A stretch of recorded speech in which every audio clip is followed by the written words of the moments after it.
Remaster refers to enhancing the quality of the sound or of the image, or both, of previously created recordings, either audiophonic, cinematic, or videographic. Mastering. To understand the concept of remastering, it is beneficial to understand that often a pyramid of copies would be made from a single original master recording, which might itself be based on previous recordings. For example, sound effects might have been added from copies of sound effect tape similar to modern sampling to make a radio play for broadcast. A master is the recording which experts state will be the definitive copy that is duplicated for the end user, usually into other formats such as LP records, CDs, DVDs, etc. Problematically, several different levels of masters often exist for any one audio release. As an example, examine the way a typical music album from the 1960s was created. Musicians and vocalists were recorded on multi-track tape. This tape was mixed to create a stereo or mono master. A further master tape would likely be created from this original master recording, consisting of equalization and other adjustments and improvements to the audio to make it sound better on record players, for example. More master recordings would be duplicated from the equalized master for regional copying purposes. Pressing masters for vinyl recordings would be created. Often these interim recordings were referred to as mother tapes. All vinyl records would derive from one of the master recordings. Thus, mastering refers to the process of creating a master. This might be as simple as copying a tape for further duplication purposes, or might include the actual equalization and processing steps used to fine-tune material for release.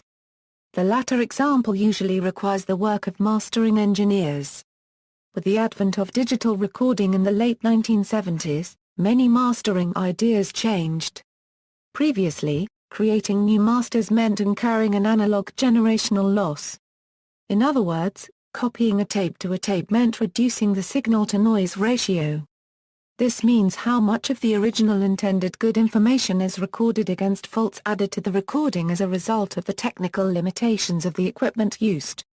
Although noise reduction techniques exist, they also increase other audio distortions such as azimuth shift, wow and flutter, print-through and stereo image shift. With digital recording, masters could be created and duplicated without incurring the usual generational loss. As CDs were a digital format, digital masters created from original analog recordings became a necessity. Remastering. Remastering is the process of making a new master for an album, film, or any other creation. It tends to refer to the process of porting a recording from an analog medium to a digital one, but this is not always the case. For example, a vinyl LP originally pressed from a worn-out pressing master mini-tape generations removed from the original master recording could be remastered and repressed from a better condition tape. All CDs created from analog sources are technically digitally remastered. The process of creating a digital transfer of an analog tape remasters the material in the digital domain, even if no equalization, compression, or other processing is done to the material. Ideally, because of their high resolution, a CD or DVD release should come from the best source possible, with the most care taken during its transfer. Additionally, the earliest days of the CD era found digital technology in its infancy, which sometimes resulted in poor-sounding digital transfers.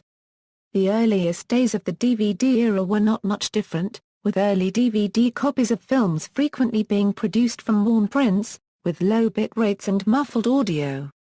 When the first CD remasters turned out to be bestsellers, companies soon realized that new editions of back catalog items could compete with new releases as a source of revenue.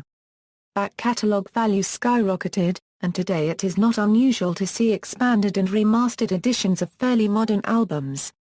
Master tapes, or something close to them, can be used to make CD releases. Better processing choices can be used. Better prints can be utilized, with sound elements remixed to 5.1 surround sound and obvious print flaws digitally corrected. The modern era gives publishers almost unlimited ways to touch up, doctor, and improve their media. And as each release promises improved sound, video, extras and others, producers hope these upgrades will entice people into making a purchase. Music Remastering music for CD or even digital distribution first starts from locating the original analog version. The next step involves digitizing the track or tracks so it can be edited using a computer. Then the track order is chosen. This is something engineers often worry about because if the track order is not right, it may seem sonically unbalanced. When the remastering starts, engineers use software tools such as a limiter, equalizer and a compressor. The compressor and limiters are ways of controlling the loudness of a track. However, this is not to be confused with the volume of a track, which is controlled by the listener during playback. The dynamic range of an audio track is measured by calculating the variation between the loudest and the quietest part of a track. In recording studios, the loudness is measured with negative decibels. 0 designates the loudest recordable sound. A limiter works by having a certain cap on the loudest parts, and if that cap is exceeded, it is automatically lowered by a ratio preset by the engineer. Criticism: remastered audio has been the subject of criticism.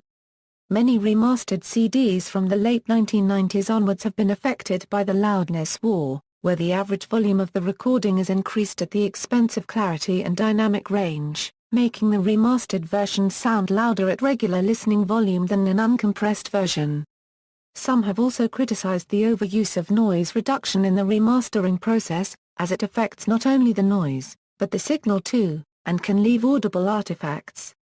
Equalization can change the character of a recording noticeably. As EQ decisions are a matter of taste to some degree, they are often the subject of criticism. Mastering engineers such as Steve Hoffman have noted that using flat EQ on a mastering allows listeners to adjust the EQ on their equipment to their own preference, but mastering a release with a certain EQ means that it may not be possible to get a recording to sound right on high-end equipment. Film television equals. To remaster a movie digitally for DVD and Blu-ray, digital restoration operators must scan in the film frame by frame at a resolution of at least 2048 pixels across.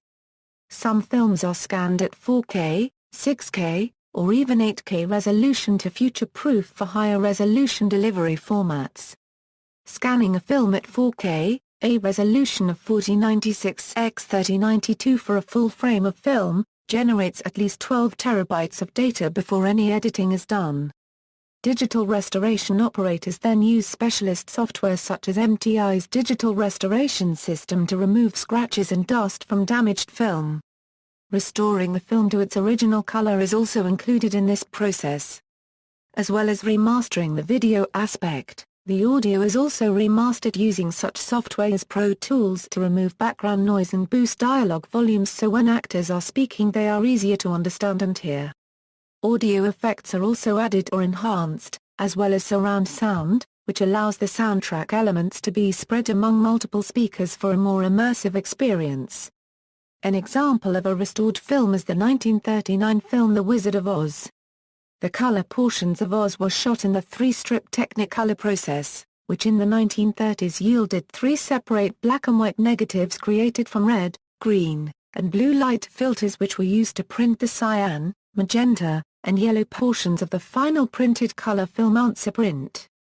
These 3 negatives were scanned individually into a computer system, where the digital images were tinted and combined using proprietary software. The cyan, magenta, and yellow records had suffered from shrinkage over the decades, and the software used in the restoration morphed all 3 records into the correct alignment. The software was also used to remove dust and scratches from the film by copying data, for example, from the cyan and yellow records to fix a blemish in the magenta record.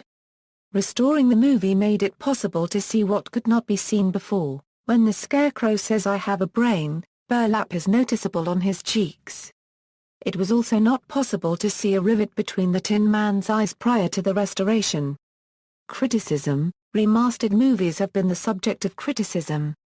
When the Arnold Schwarzenegger film Predator was remastered, it was felt that the process was overdone, resulting in Schwarzenegger's skin looking waxy. As well as complaints about the way the picture looks, there have been other complaints about digital fixing. One notable complaint is from the 2002 remastered version of E.T. the Extraterrestrial, where director Steven Spielberg replaced guns in the hands of police and federal agents with walkie-talkies. A later 30th anniversary edition released in 2012 saw the return of the original scene. Canadian animator John Kricfalusi has become a prominent critic of digital remastering, particularly in regards to its effects on Western animation. In his blog John K. Stuff, he has admonished remasters for oversaturating colors and sharpening lines to the point of color bleeding, among other criticisms. He has gone on record in his blog to describe remastering as digital ruination, SIG and digital destruction. Video games equals. Remastering a video game is more difficult than remastering a film or music because the video game's graphics show their age. This can be due to a number of factors. For example, modern televisions tend to have higher display resolutions than the televisions available when the video game was released. Because of this, classic games that are remastered typically have their graphics redesigned or their original graphics re-rendered at the higher resolutions used by high-definition televisions. If a video game with redesigned artwork should be considered more a remake than remaster is debated. An example of a game that has had its graphics redesigned is Halo: Combat Evolved Anniversary. While the core character and level information is exactly the same as in Halo: Combat Evolved. An example of a game that has had its original graphics re-rendered at higher resolutions is Hitman HD Trilogy, which contains two games with high-resolution graphics, Hitman 2, Silent Assassin and Hitman, Contracts. Both were originally released on PC, PlayStation 2, and Xbox. The original resolution was 480p on Xbox. With the remaster, the games are displayed at 720p on Xbox 360. There is some debate regarding whether new graphics of an older game at higher resolutions make a video game look better or worse than the original artwork, with comparisons made to colorizing black and white movies. See also, Special Edition. References